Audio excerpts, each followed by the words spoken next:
সামনে আসতেছে কুরবানি ঈদ। এই ঈদে কিন্তু আমরা সবাই অনেক অনেক মাংস রান্না করে থাকি। আর এইবার ঈদে আপনার রান্না মাংস হবে সবচেয়ে সেরা রান্না যদি আমার এই রেসিপিটা একবার ফলো করে বাসায় রান্না করেন। দেখবেন আপনার এই রান্না মাংস খেয়ে সবাই অনেক অনেক প্রশংসা করতেছে। তাহলে চলুন দেরি কেন, চটজলদি মজার রান্নাটা দেখে নিই। প্রথমত 7-8 কেজি মাংস আমি ভালোভাবে ধুয়ে পরিষ্কার করে নিয়েছি। এখন দিয়ে দিচ্ছি পরিমাণ মতো পেঁয়াজ কুচি। আরও দিয়ে দিচ্ছি গরম মশলা, এলাচ, দারচিনি, লবঙ্গ, কালো গোলমরিচ, তেজপাতা, আর সাথে দিয়ে দিচ্ছি 4টা কালো এলাচ। এখন দেব শুকনো মশলা, দিচ্ছি পরিমাণ মতো ধনিয়ার গুঁড়া, আরও দিয়ে দিচ্ছি পরিমাণ মতো লাল মরিচের গুঁড়া। জালটা অবশ্য আপনারা আপনাদের স্বাদ অনুযায়ী দিয়ে নেবেন।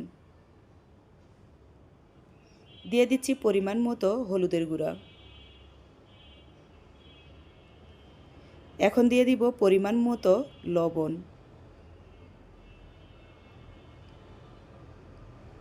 এখন দিয়ে দিব বাটা মশলা। দিচ্ছি প্রথমত বাদাম বাটা, এখানে কাঠবাদাম আর চীনা বাদাম আমি একসাথে বেটে নিয়েছি। আরও দিয়ে দিব কাঁচা জিরা বাটা।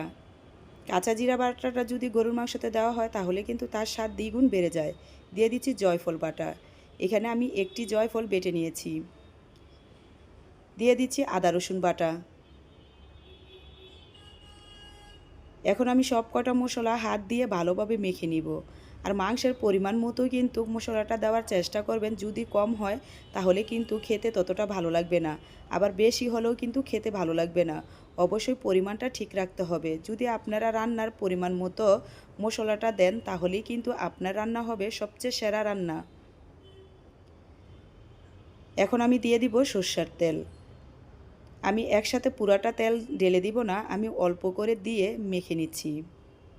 আর এই মাখার ভিতরেই কিন্তু এই রান্নার স্বাদ লুকিয়ে থাকে। অবশ্যই ভালোভাবে মেখে নিতে হবে যাতে করে প্রত্যেকটা মাংসের গায়েই মশলাটা ভালোভাবে মাখা হয়।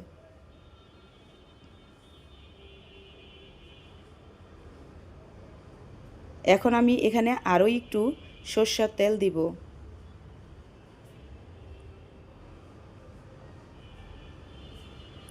সাথে দিয়ে দিচ্ছি আরেকটু সয়াবিন তেল। আমি দুইটা তেল একসাথে দিয়ে রান্না করতেছি। আপনারা চাইলে শুধু সরষের তেল বা সয়াবিন তেল দিয়েও রান্না করতে পারেন, কিন্তু গরুর মাংসের স্বাদ কিন্তু সবচেয়ে বেশি মজার হয় সরষের তেল দিয়ে রান্না করলে। চেষ্টা করবেন সরষের তেল দিয়ে রান্না করার জন্য। এই তো সব কয়টা আমি ভালোভাবে একদম নিচ থেকে মেখে নিচ্ছি। আমি এই মাখার ভিতরে চেটে দেখলাম এখানে লবণটা কম হয়েছে, তাই আমি আবারও লবণ দিয়ে দিচ্ছি। আপনারা এই মাখার ভিতরে চেটে দেখবেন যেই মশলাটা কম হবে সেই মশলাটা আবার দিয়ে নেবেন। এখানে কিন্তু আমার ঝালটাও কম হয়েছে, তাই আমি আবারও মরিচের গুঁড়া দিয়ে দিচ্ছি।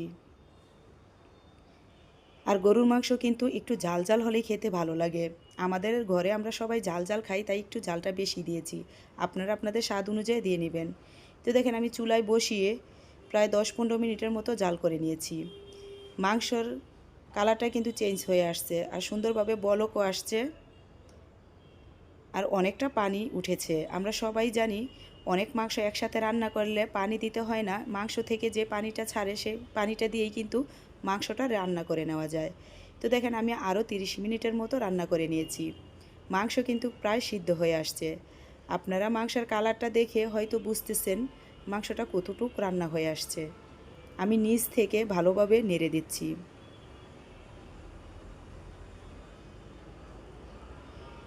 এখন আমি এখানে আরও কিছু শুকনো মশলা অ্যাড করে দিচ্ছি। আমি প্রথমত কিছু গরম মশলা দিয়ে দিচ্ছি।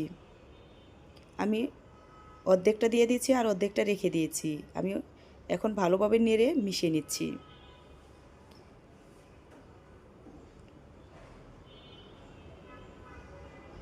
এখন আমি আরও বাকি মশলাটা, যে গরম মশলাটা রেখে দিয়েছিলাম সেটাও দিয়ে দিচ্ছি। সাথে আরও দিয়ে দিচ্ছি ভাজা জিরার গুঁড়া।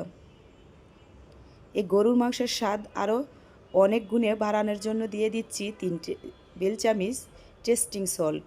অবশ্যই টেস্টিং সল্টটা দেওয়ার চেষ্টা করবেন। এই টেস্টিং সল্টটা দেওয়ার কারণে কিন্তু এই গরুর মাংসের স্বাদ দ্বিগুণ বেড়ে যায়। অবশ্যই এই টেস্টিং সল্টটা দেওয়ার চেষ্টা করবেন। তো মশলাটা দিয়ে আমি নিচ থেকে ভালোভাবে নেড়ে দিচ্ছি।